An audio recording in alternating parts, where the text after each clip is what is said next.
Mathieu, bonjour. Merci d'être avec nous, Saint-Malo.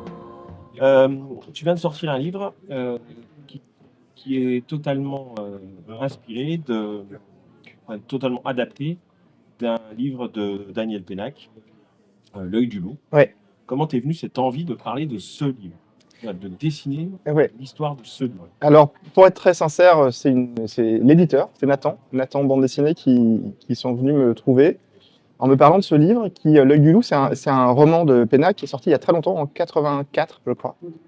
Euh, Ça va faire 40 ans. Et, euh, et qui est extrêmement connu, populaire, étudié à l'école, donc il y a des générations d'élèves qui l'ont étudié. Et moi, j'avoue que je ne le connaissais pas. J'ai lu pas mal de livres de Pénac, j'aime beaucoup son univers, mais ce livre-là, je ne l'avais pas lu. Et en revanche, ma fille cadette l'avait lu. Et donc, déjà, ça, c'est une motivation d'avoir un public chez soi. Et puis j'ai lu le texte et j'ai trouvé à la fois très beau, mais surtout très actuel. Donc, il a 40 ans, mais en vérité, il parle de sujets sur l'écologie, sur les mouvements migratoires, sur la société, en fait, on a l'impression qu'il a été écrit l'année dernière. Et donc ça, déjà, ça m'a donné envie. Et puis après, une motivation supplémentaire, c'était vraiment de pouvoir travailler, non pas avec Pénac, mais avec la présence de Pénac pas loin, dans le sens où moi, je lui montrais les étapes, et lui jouait le jeu, enfin, comment dire, réagissait à ce que je lui montrais. Donc c'est vraiment mon adaptation, mais c'était super de pouvoir avoir ces réactions. Et ça, c'est quelque chose auquel je tenais parce que j'ai fait beaucoup de BD d'adaptation. J'en ai fait vraiment beaucoup. J'ai fait des adaptations de Lovecraft, de Jules Verne, chez Gallimard, aussi la Comtesse de Ségur, et beaucoup d'autres. J'avais même commencé avec ça au tout début chez Jeux Bookin, je faisais les adaptations de classiques. Mais c'est des gens qui ne sont plus là. Donc tous ces grands auteurs ne pouvaient pas me donner leur avis. Alors que là, c'était chouette de pouvoir travailler avec quelqu'un qui est en direct. Et du coup, c'est ce livre que tu as demandé d'adapter. Ouais. Il y en avait d'autres qui t'auraient branché du même auteur? Toute sa saga des Malocènes est géniale, mais alors c'est un travail titanesque. C'est la comédie humaine. Donc, et d'ailleurs, Tardy l'a beaucoup illustré. Donc pour moi, c'est très marqué par l'univers de Tardy, qui a fait toutes les couvertures de la saga Malocène. Mais c'est vrai que quand on le lit, on a l'impression que c'est fait pour de la BD, quoi. Parce qu'il y a plein de personnages, de rebondissements, le décor, c'est le décor parisien. Donc, quelques pages, oui, ça m'amuserait, mais en faire 1000, parce que je pense qu'il y a 1000 pages à faire, je me sens... Voilà, quand même, soyons raisonnables. Okay. Et comment est-ce que tu as travaillé pour adapter ce livre? Est-ce que tu l'as, j'imagine, bien sûr, lu, relu, relu, tu as découpé page par page, tu as fait comment? Moi, quand j'adapte un bouquin comme ça, justement, j'essaie au préalable de ne pas trop le lire en amont. Je fais une première lecture, et après, immédiatement, je me mets dans l'écriture, entre guillemets, en direct, pour avoir les réactions, enfin, les images, les réactions les plus fraîches possibles.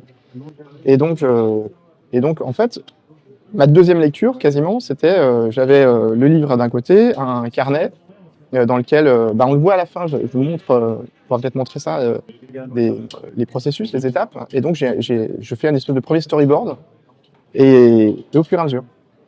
Mais vraiment en flash, comme ça, vraiment les premières images qui me viennent. Et puis après, j'affine.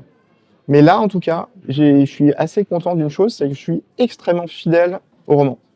Donc il y a beaucoup, je le disais, de collégiens qui l'étudient, ou même c'est CM2, 6e. Et là, ils peuvent lire la BD. C'est quasiment le décalque du roman, dans le sens où il y a beaucoup de textes narratifs qui sont vraiment les phrases, à quelques micro-exceptions près, c'est les phrases du roman. Et aussi, je fais une digression, mais moi, ce qui me plaisait, c'était de faire un roman français aussi. Parce que je parlais tout à l'heure j'avais adapté Lovecraft, qui est un auteur que j'adore.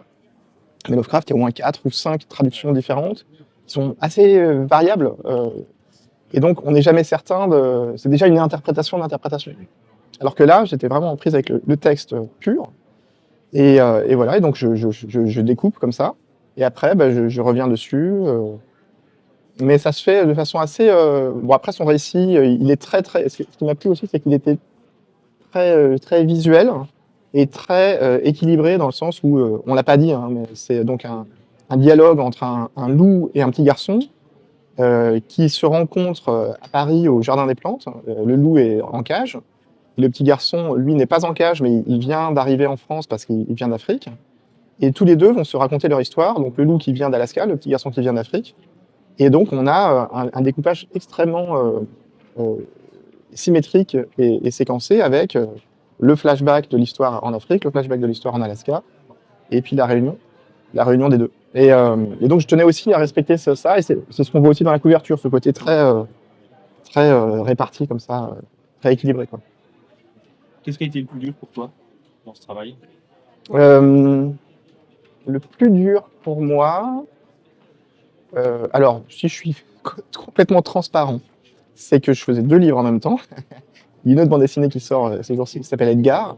Et ça, c'est vrai que c'est pas très confortable de faire 2 livres exactement en même temps. Donc ça, c'était une difficulté dans le sens où c'est des livres qui n'ont rien à voir, avec des conceptions qui n'ont rien à voir parce que l'autre, je l'ai écrit. Mais voilà, ça c'était. Si j'avais pu avoir le choix, j'aurais préféré faire l'un puis l'autre. Mais voilà, les contraintes de. Et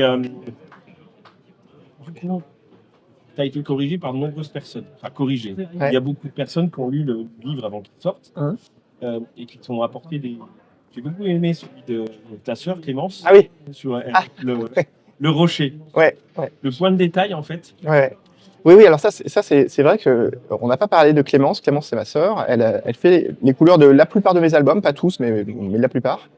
Et donc, comme on se connaît depuis toujours, elle me connaît par cœur, elle sait ce que j'aime, et donc ça va assez vite.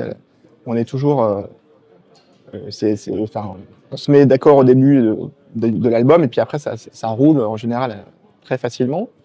Mais ce qui est super, c'est qu'elle fait non seulement ce travail de mise en couleur, mais presque comme au cinéma, un travail de script, dans le sens où elle va, quels que soient les albums, hein, me dire bah, attention, parce que là, ton personnage, il avait les manches retroussées dans la page d'avant, et là, il a les manches longues, mais après, il a à nouveau les manches retroussées, donc bon, c'est un peu bizarre, des trucs comme ça. Et systématiquement, elle me pointe, parce que moi, je suis quand même assez étourdi, et je suis pas hyper à regarder ces petits détails, où il manque la montre, etc. Et donc là, il y avait une difficulté supplémentaire, parce que c'était un texte qui n'était pas le mien, et donc tu fais référence à notamment dans les premières pages, typiquement. Donc moi je respecte le roman qui indique le loup était dans sa cage avec son unique rocher gris. Et puis alors moi quand je travaille, je fais d'abord j'écris donc à la main tous les textes, et puis après je change mon logiciel et je me mets en mode dessin. Et donc après je dessine et le texte je le regarde pas tellement, quoi. Et donc là je me dis tiens, je vais mettre plusieurs rochers, ça va être plus visuel, plus. Et donc, je fais ma page comme ça, et j'envoie à Clémence. Et puis elle me dit, mais tu sais qu'il y a marqué son unique rocher gris, et tu en as dessiné plein. Alors ça a l'air de rien, on pense que c'est anecdotique, mais d'abord, c'est un livre pour enfants. Les enfants sont les premiers à pointer ce genre de trucs qui vont pas. Mais en plus, ça m'a posé un problème parce que je me suis dit, je l'avais reproduit sur plusieurs cases. Et donc je me suis dit, bon, allez, on s'en fout. J'enlève, je change la phrase. Mais après, je me suis dit non, je peux pas parce que c'est la phrase du roman. Et donc, si je commence à changer la phrase du roman, c'est déjà une trahison. Donc, j'ai tout redessiné. Et voilà le genre de galère que je peux avoir. Et pareil, j'ai dû redessiner tous les. Alors, je vais me planter, mais tous les dromadaires parce que j'avais dessiné un chameau ou l'inverse. Qu'est-ce que tu préfères dans ton métier? C'est écrire ou adapter?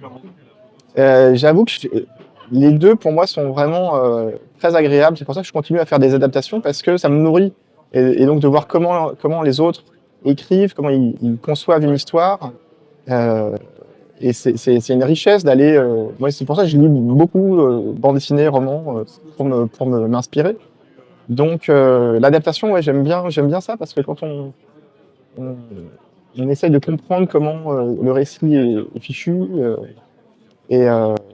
c'est quelque chose que j'aime beaucoup. Après, en adaptation, en tant que lecteur, parfois il y a des trucs, je trouve ça pas vraiment indispensable quand c'est des trucs, on sent que ça a été fait un petit peu de façon, je sais pas comment dire, pas tellement incarné, quoi, un peu parce qu'il fallait le faire. Moi, j'aime bien quand c'est une adaptation mais qui a un auteur derrière et que c'est voilà, une vraie vision. Mais au cinéma, ça se fait énormément. Beaucoup de films sont des adaptations de romans, parfois même de bandes dessinées. Et c'est vrai qu'en BD, c'est devenu un genre maintenant assez admis. Mais on respecte toujours le titre. C'est-à-dire qu'à de rares exceptions près, on va pas avoir comme au cinéma un truc inspiré d'eux où on change le titre et puis on change le contexte. Quoi que je l'ai fait avec Giroud de Sèvres, avec Patrick Pion, on a fait une BD qui s'appelle La planète au cauchemar et qui est une adaptation du Cauchemar d'Innsmouth de Lovecraft, mais version SF. Donc tout est possible. Tout est possible. Tu te reverras au cinéma? Ah, j'aimerais beaucoup, et justement là j'ai un projet qui est une adaptation d'une BD, mais qui n'est pas de moi, D'accord. qui est une BD d'Hervé Boris, qui est un super album qui s'appelle Le Teckel. Et donc là je suis en train de monter ça, et si ça se passe comme je l'espère, peut-être le tourner l'année prochaine. Voilà. Donc, Et côté BD, donc tu parlais d'Edgar. ouais, donc Edgar, là ça c'est une bande dessinée qui est sortie ce mois-ci et qui alors, beaucoup plus intime, mais c'est entre le reportage, le documentaire et la BD autobiographique, puisque je me mets en scène et je raconte la vie de mon beau-père, le père de mon épouse, qui est portugais et qui a une vie assez romanesque, assez rocambolesque. Il a beaucoup été impliqué dans la révolution des œillets en 74 au Portugal. Il a fait de la prison, il a été déserteur. Il a fait il a été réfugié politique en France. Hein, une vie assez très différente de la mienne, en tout cas, qui est quand même assez tranquille.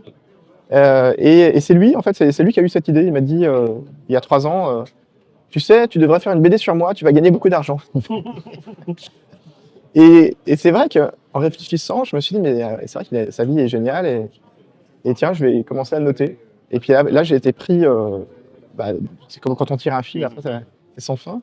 Et aussi, ce qui me plaisait beaucoup dans ce projet, Edgar, là, c'était de dessiner le Portugal, parce que j'y vais souvent, j'adore.